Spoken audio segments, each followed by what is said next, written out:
Hello, and thank you for joining me today. Well, this is the Friday, February 25th edition of our video devotions. We appreciate you being with us today. It's the end of another work week and school week, and we call this Faithful Friday.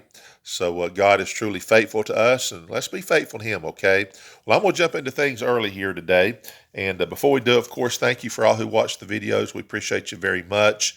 And it's a blessing to me that these are a help to anybody, and I really mean that. We're going to be in Deuteronomy 12 today. We're going to look at verses 29 through 31, and so we'll go ahead and start there. Deuteronomy 12 and verse 29 through 31. Those are the verses. Here's what it says: When the Lord thy God shall cut off the nations from before thee, whither thou goest to possess them, and thou succeedest them and dwellest in their land, take heed to thyself that thou be not snared by following them, after that they be destroyed from before thee, and that thou inquire not after their gods, saying, How did these nations serve their gods? Even so will I do likewise. Thou shalt not do so unto the Lord thy God, for every abomination to the Lord which he hateth have they done unto their gods, for even their sons and their daughters they have burnt in the fire to their gods. So God's saying this: you don't need to know who these other gods are. You certainly don't need to know how these people serve them. It just reminds me, I've met people who have studied other religions, and I understand sometimes, like when I was in Bible college, there's some references made to different groups that don't wholly follow the Lord, and I get that. But as a rule, what God is saying here, and He's making it plain here, you don't need to know how they serve their gods. It's going to be a snare to you. It's going to hurt you. So the idea here, the principle then is this: know God, study God, read the Bible, study the Bible, be a student of the Bible.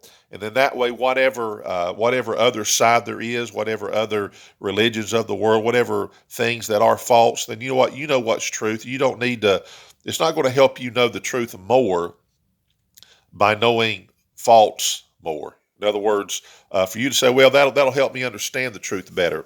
No, it's a dangerous thing to do that. God said, don't do it. It'll be a snare to you. God's saying, just don't do it. Stay away from it. Leave it alone.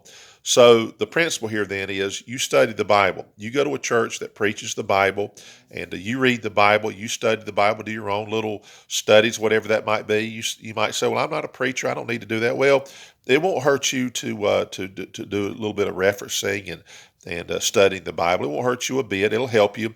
And the point is, the more you know God, the better off you are anyway. So it's just a little thing here. Know God.